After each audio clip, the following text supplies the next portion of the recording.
ठीक है guys, chapter 5 ratios illustration number 8 में पार्ट 1 to 4 में प्रॉब्लम है। ये लो बच्चों, first we have first part. Nikita बच्चे एक बार एक प्रॉब्लम ले लेता हूँ, फिर आपका प्रॉब्लम देखते हैं बच्चे, ठीक है? Then I will solve yours. Assuming that the current ratio is 2:1, illustration number 8 at here. Assuming that the current ratio is 2:1, state giving reasons which of the following conditions would improve, reduce or not alter the ratio. ठीक है, तो इसमें क्या कह रहा है? First part में cash collected from trade receivables और cash received against BR on its maturity. ये लो जो एक बात बताओ, आपने कैश रिसीव कर लिया ट्रेड रिसीवेबल्स के अगेंस्ट या बिल रिसीवेबल के अगेंस्ट। अब बिल रिसीवेबल क्या होती है, मुझे एक बात बताओ, व्हाट इज बिल रिसीवेबल? कौन सी एसेट्स बचे? Current, non current? यस। तो बच्चे बीआर जो है आपकी करंट एसेट है। करंट एसेट बीआर वाली खत्म हो रही है, बदले में कैश आ रहा है, ठीक है? तो करंट एसेट पे क्या इफेक्ट पड़ा? आपकी टोटल करंट एसेट्स अभी 2 लाख है, ठीक है? 2 लाख है, 2 लाख में से बीआर खत्म हो गया, बदले में कैश आ गया, तो कोई चेंज नहीं हुआ प्रीति? आंसर बचे, ठीक है? कोई चेंज नहीं हुआ, तो करंट लायबिलिटीज तो वैसे कोई फर्क नहीं पड़ा, तो करंट एसेट्स भी सेम रही, करंट लायबिलिटीज भी सेम रही, therefore no effect of this transaction on the current ratio. Next we have DR received from trade receivables. जो ट्रेड रिसीवेबल्स हैं, फॉर एग्जांपल जो डेटर्स हैं, जो डेटर्स है उनसे हमने बीआर ले लिया, तो जो डेटर्स की करंट एसेट वाली है, जो करंट एसेट में डेटर्स हैं, वो डेटर्स खत्म हो गए, बदले में current asset BR bill receivable की आ गई, तो इसका भी कोई इफेक्ट नहीं होगा प्रीति। डेटर्स कम हो गए, ट्रेड रिसीवेबल मीन डेटर्स कम हो गए और बदले में बिल रिसीवेबल आ गए, दोनों ही करंट एसेट। एक करंट एसेट गई, उतने से दूसरी करंट एसेट आ गई, therefore no change. Answer yes or not? Preeti, got it? Or should I repeat it? Okay dear. The next one is bill receivable endorsed to trade payables. मतलब ये जो आपके पास bill receivable थे, आपने किससे ले रखे थे? आपने अपने क्रेडिटर्स को दे दिए, तो हुआ क्या होगा? आपके जो करंट रेशियो है दैट इज एट प्रेजेंट 2:1 और we can say 2 lakh upon 1 lakh, ठीक है? Since it is 2 lakh upon 1 lakh, और जो बीआर है वो आपने यहां से माइनस कर दिया, क्योंकि आपने इसको एंडोर्स कर दिया। फॉर एग्जांपल 50,000 का बीआर है, ठीक है? तो 50,000 का BR that is current assets गई आपके पास से, और उधर से आपने करंट लायबिलिटीज को पे कर दिया, तो आपकी करंट लायबिलिटीज भी माइनस हो गई। तो accordingly this will become 1,50,000 upon 50,000, ठीक है?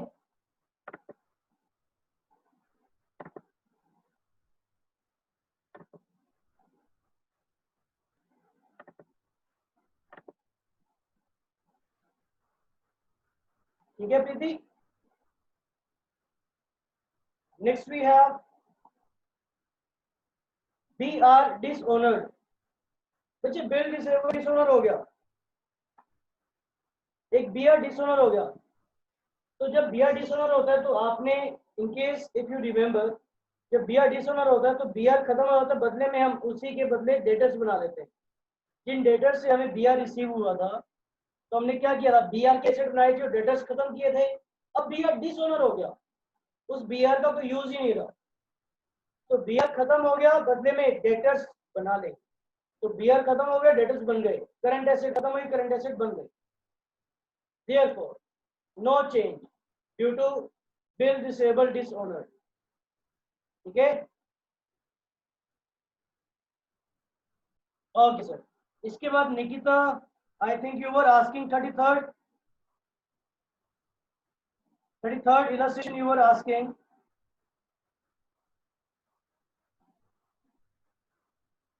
Okay, here we have to compute total assets to debt ratio. क्या आपकी बुक में भी यही क्वेश्चन है बच्चे? We have to compute total assets to debt ratio. हमारे पास fixed assets है 16 lakh. Is the question same? Just let me know, then I will proceed बच्चे. Fixed assets है 16 lakh. नहीं, कौन सा बच्चे? Tell me. You can speak up, Nikita.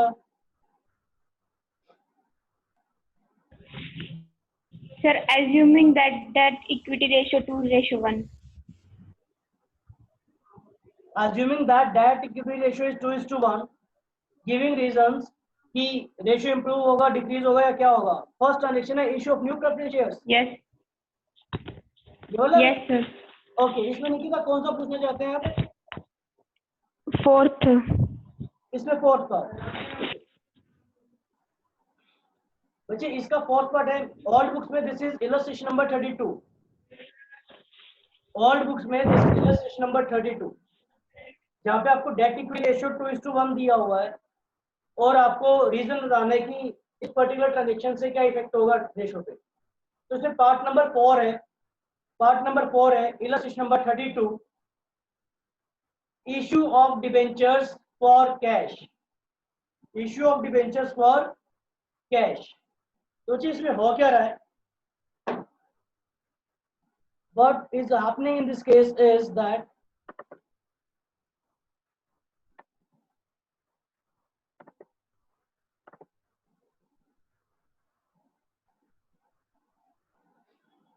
we have been given debt equity ratio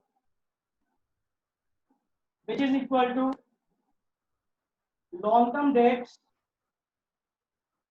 upon equity, or I can say shareholder funds. This have been given to you as 2:1, that is 2 lakh upon 1 lakh. अब कह रहे हैं कि बच्चे आपने debentures issue किए हैं, तो जनरली जो डिबेंचर्स इशू होते हैं बच्चे वो एक लॉन्ग टर्म के लिए होते हैं.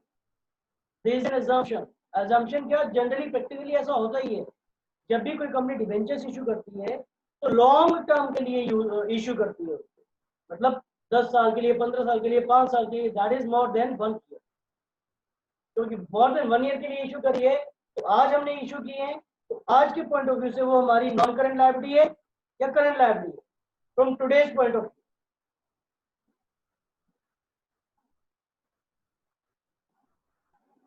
Answer me, dear. Yes, that is a non-current liability. So that is a non-current liability. So हमारी नॉन करंट लायबिलिटीज इंक्रीज हो रही है क्योंकि हमने डिबेंचर्स इशू किए, लोगों से पैसा ले लिया. तो non current liabilities for example 1 lakh के डिबेंचर्स इशू किए, तो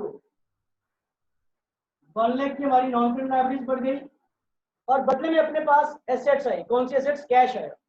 cash is a part of current assets और इस रेशियो में हमने करंट एसेट्स का कुछ करना नहीं. इस रेशियो में हमने करंट एसेट्स का कुछ करना नहीं.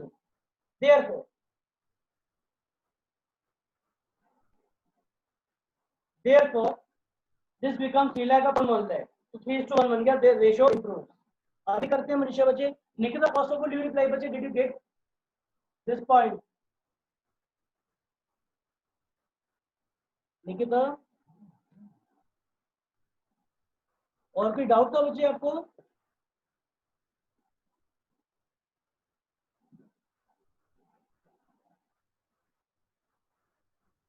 नहीं बच्चे नहीं. निकिता, जो इश्यू डिबेंचर्स है ना वो शेयर होल्डर फंड्स में ऐड नहीं होता. मैंने देखा भी आपने पहले मैसेज किया हुआ है.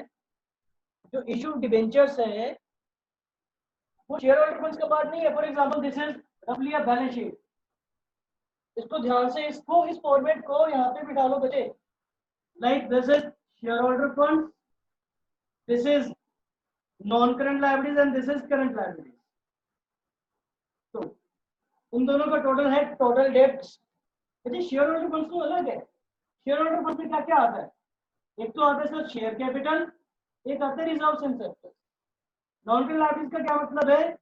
Long term debts. Is it okay Nikita?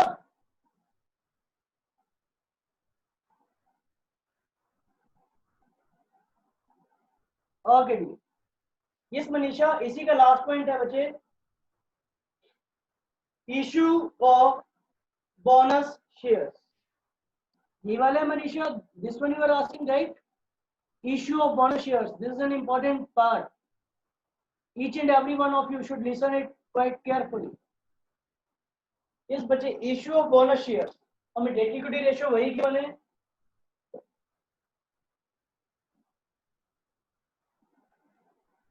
2:1, ठीक है, 2:1 का डेट इक्विटी रेशियो क्यों बने बच्चे, इश्यू ऑफ बोनस शेयर्स।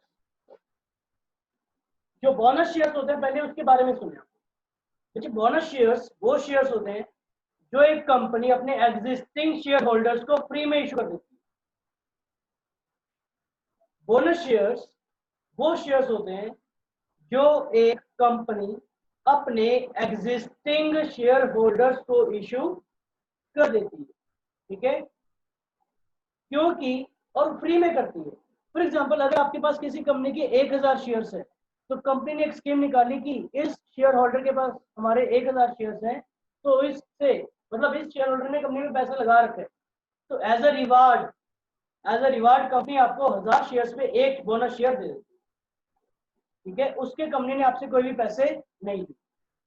तो क्योंकि कंपनी ने आपसे उसके कोई भी पैसे नहीं लिए, तो कंपनी के जो शेयर होल्डर फंड्स है वो उतने के उतने ही रहे। कंपनी के जो शेयर होल्डर फंड्स हैं वो इंक्रीज नहीं हुए। और लॉन्ग टर्म डेट्स का तो मतलब ही नहीं है, लॉन्ग टर्म डेट्स को इंक्रीज करने का तो मतलब ही नहीं है, और शेयर होल्डर फंड्स में भी कोई चेंज नहीं है। Therefore, neither the numerator nor the denominator changes, hence the ratio is not affected. Is it okay? Okay dear, तो लास्ट इश्यू करते हैं, और बार बार कह रहा हूँ कि इंपॉर्टेंट चैप्टर है, इजी चैप्टर है, इन इश्यूज को आप साइड बाय साइड करते रहो, हो जाएंगे। अगर एक बंडल बना लिया, ये सोचो कि सर इकट्ठा करेंगे तो मुश्किल हो जाएगा सर, ठीक है। तो solvency ratio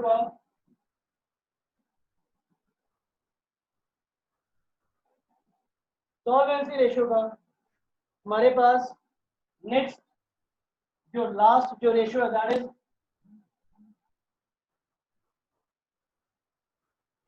interest coverage ratio. Interest coverage ratio, which is solvency ratio. I told you earlier, क्या बताता है हमें, what is the significance of solvency ratios? I told you earlier, I want the answer in a quick manner, just write it or speak up. Yes, good Anurag, yes Ishika, yes good, okay dear, good बच्चे good, answers आगे। चलो बच्चे solvency ratios बताते हैं,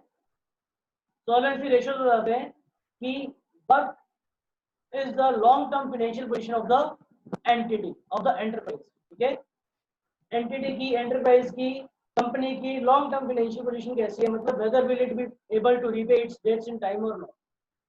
जो interest coverage ratio है बच्चे वो ये बताता है, जो हमने लॉन्ग टर्म डेट्स ले रखे हैं,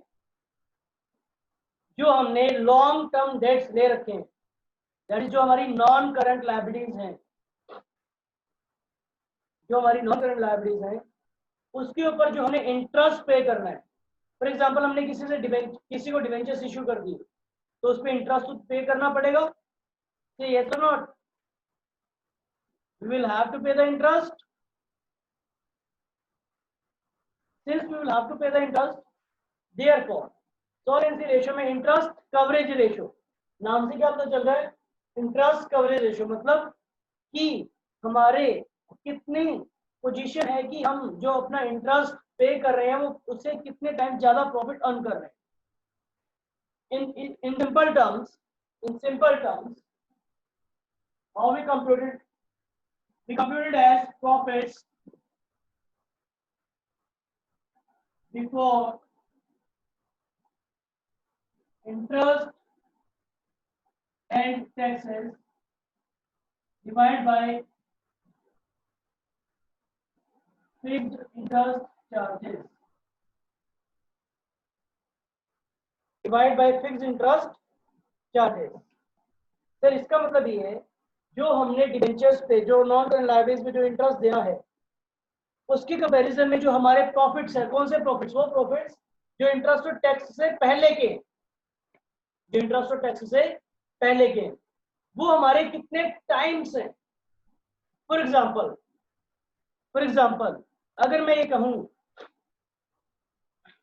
कहूं कि जो मेरा पीबीआईटी है, that is profit before interest and taxes, I will explain it to you with the help of a format. हमने प्लस वन एक फॉर्मेट किया था trading in profit and loss account का। क्या सर बार बार प्लस वन वो chapter लेकर आते हो जो जिससे हमें सबसे ज्यादा नफरत थी, क्यों हुई है ना? Financial statements. बताओ नफरत थी क्या उस चैप्टर से, फाइनेंशियल स्टेटमेंट्स, या प्यार हो गया था उस चैप्टर से? नफरत थी। मैंने तो काफी कोशिश की बच्चे कि आप उसकी तरफ अट्रैक्ट हो जाओ, क्योंकि हमने आगे सारा फाइनेंशियल स्टेटमेंट से तो करनी है। बढ़िया बढ़िया एडजस्टमेंट्स होती थी उसमें, इजंट इट? हाँ मेरा तो फेवरेट था। अच्छा टप गया सर वो, बस टपाना नहीं है बच्चे, फाइनेंशियल स्टेटमेंट्स तो एक इंपॉर्टेंट चैप्टर है। अभी भी हम बात कर रहे हैं फाइनेंशियल स्टेटमेंट से तो कर रहे हैं, उनका एनालिसिस तो कर रहे हैं। ओके तो trading and profit and loss account, for example this is the format of profit and loss account. हमारे पास ट्रेडिंग अकाउंट से जीपी आ गया, by B brought down for example rupees 10 lakh,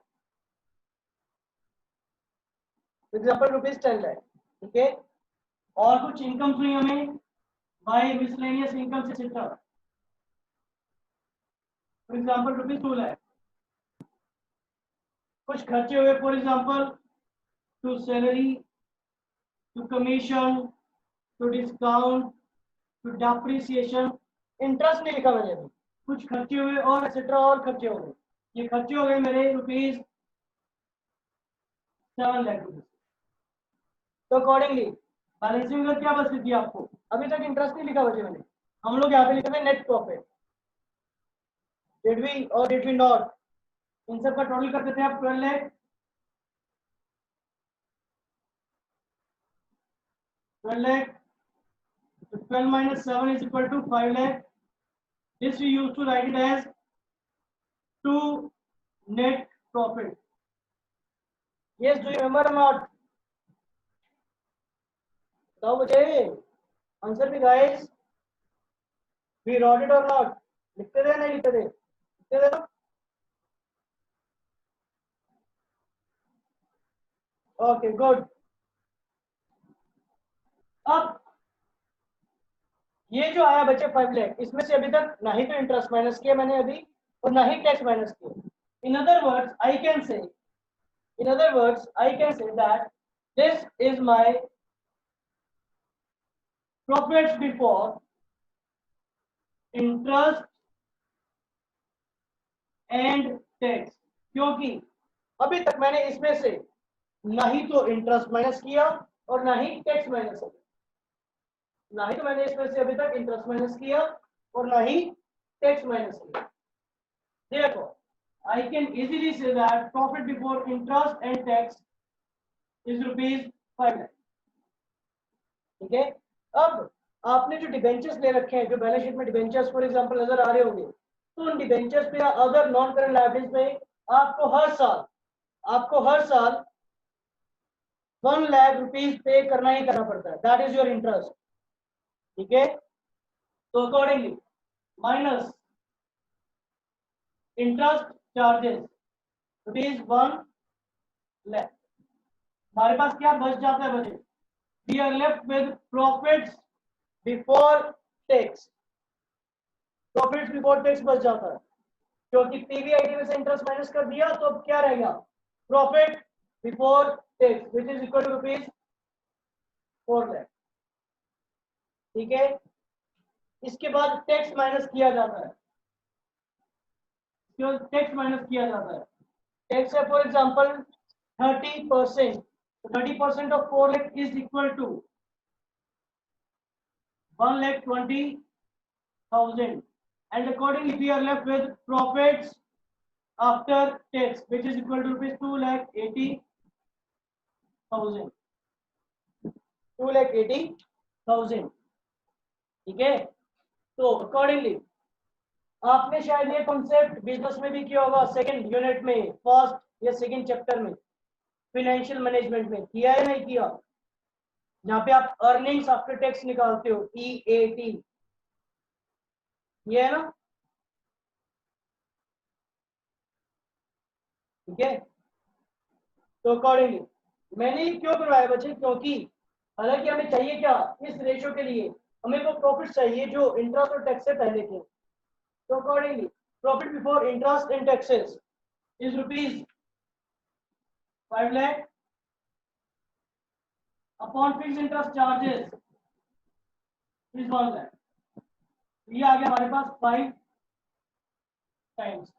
this indicates that जो हमारे fix interest charges है उसके comparison में हमारे जो PBIT है वो 5 टाइम्स है। मतलब हमारे इंटरेस्ट के कंपैरिजन में हम जो प्रॉफिट्स हैं वो 5 गुना कमा लेते हैं, 5 गुना अर्न कर लेते हैं, ठीक है। और नॉर्मली ये जो रेशियो होता है दिस इज कंसीडर्ड कि एटलीस्ट 7 to 8 टाइम्स तो होना ही चाहिए, तब फर्म की जो पोजीशन है दैट इज कंसीडर्ड सैटिस्फैक्टरी।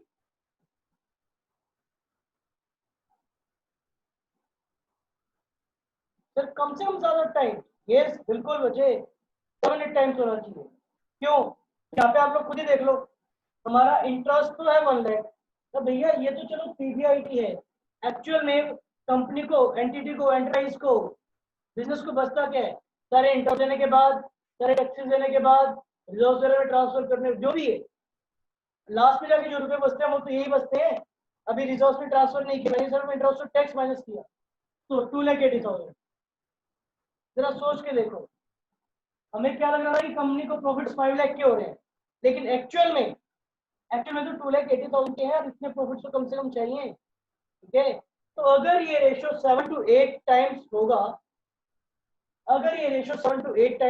तब जाके हम मान सकते हैं कि हमारी कंपनी की financial position is quite satisfactory. Is it okay?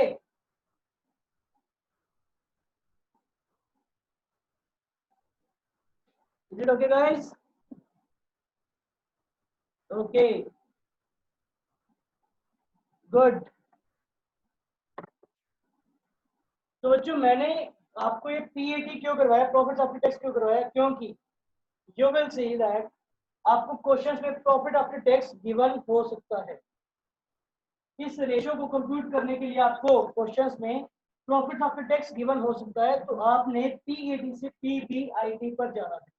तो सबसे पहले आप क्या करेंगे, जिस तरह से नीचे आए हो, जिस स्टेयर से नीचे आए हो उसी स्टेयर से ऊपर जाना स्टेप बाय स्टेप। ऐसा नहीं है कि डायरेक्टली यहाँ से यहाँ पहुंच जाओ। पहले प्रॉफिट आफ्टर टैक्स है तो इसमें पहले टैक्स ऐड कर देना, तब आपके पास वो सिचुएशन आ जाएगी प्रॉफिट्स बिफोर टैक्स की। जब आप इसमें इंटरेस्ट ऐड कर दोगे तो आपको मिल जाएगा profit before interest and tax. Okay, तो एक क्वेश्चन करके देखते हैं इसका।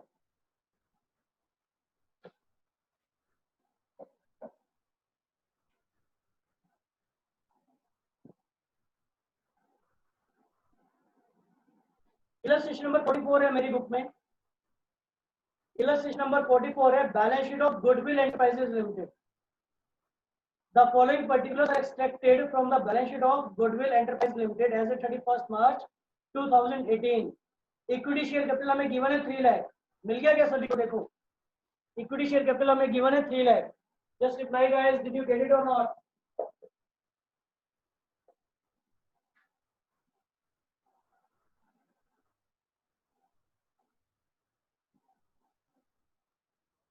ओके, तो मैं बच्चे इसमें सिर्फ और सिर्फ इंटरेस्ट कवरेज रेशियो कंप्यूट कर रहा हूँ, जो इसकी थर्ड पार्ट की रिक्वायरमेंट है, कंप्यूट इंटरेस्ट कवरेज रेशियो।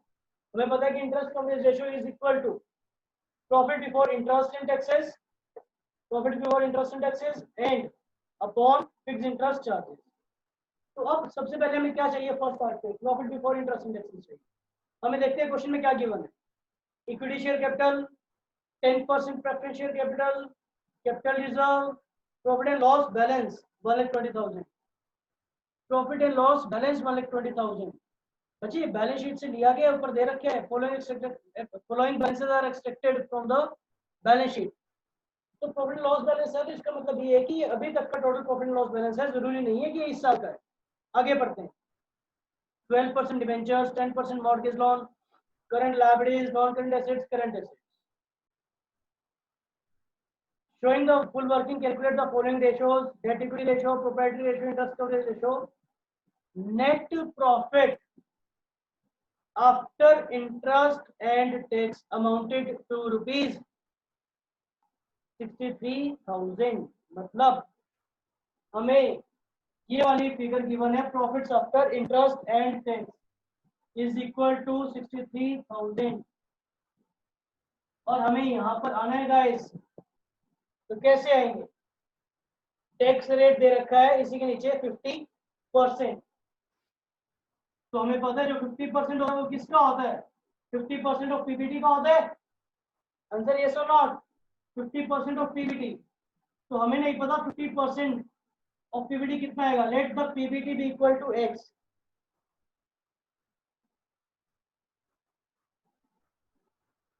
जी गाइस, पीबीटी नहीं पता कितना है तो हमने इसको एक्स मान लिया। X minus 50% of X is equal to 63,000। क्या ये इक्वेशन समझ में आई सभी को या नहीं है? We do not know the value of profit before tax. PAT पता है, PAT पता है, तो PBT को x लेट कर लिया, टैक्स से 50%, 50% ऑफ PBT लगता है, तो h minus 50% of x is equal to 63,000। This is equal to x minus 50% को हम लिख सकते हैं 0.5 x इज इक्वल टू 63,000। तो 1x minus 0.5x, 1x minus 0.5x is equal to 63,000, और we can say 1x में से half x गया is equal to 0.5x is equal to 63,000, और we can say that x is equal to 63 upon 0.5 which is equal to rupees 1,26,000। तो बच्चे हमारे पास PBT आ गया 126। अब इसमें क्या करना है सर, इंटरेस्ट, इंटरेस्ट नीचे से ऊपर जा रहे हो, पहले माइनस किया तो अब ऐड करोगे। इंटरेस्ट है कितना सर, फिक्स इंटरेस्ट चार्जेस देखो, ये हमें यहाँ के लिए भी चाहिए, ठीक है सर। एक तो 12% डिबेंचर्स नजर आ रहे हैं मेरे को क्वेश्चन में, देखो एक तो 12% डिबेंचर्स नजर आ रहे हैं, 10% मॉर्गेज लोन नजर आ रहा है, तो दोनों पे ही फिक्स इंटरेस्ट लगेगा। डिबेंचर्स कितने के बचे, डिबेंचर्स है हमारे पास 50,000 के, 50,000 के डिबेंचर्स है, तो इसमें 12% का इंटरेस्ट देना ही देना, मतलब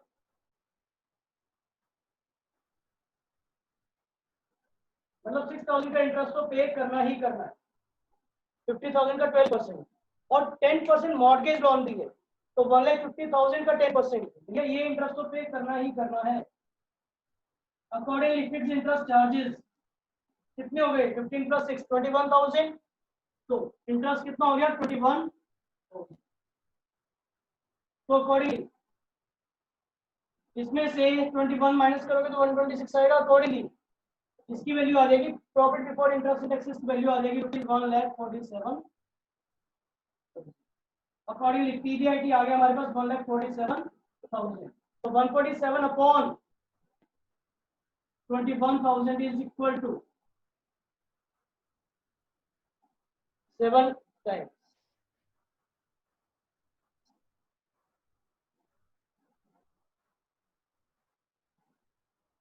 guys did you get it? आगे समझ में, आंसर भी गाइस बच्चे रिप्लाई करो। So on the basis of the same you have to do all the sums till this ratio, that is हमने दो कंप्लीट रेशियो कवर कर लिए हैं बच्चों, दो कंप्लीट रेशियो कवर कर लिए हैं। On the basis of this आप लिक्विडिटी रेशियो का एक भी सम नहीं छोड़ेंगे, सॉल्वेंसी रेशियो का भी एक भी सम नहीं छोड़ेंगे। You have to do it in a complete manner and reply with the homework. Okay? Bye guys, and okay, bye everyone.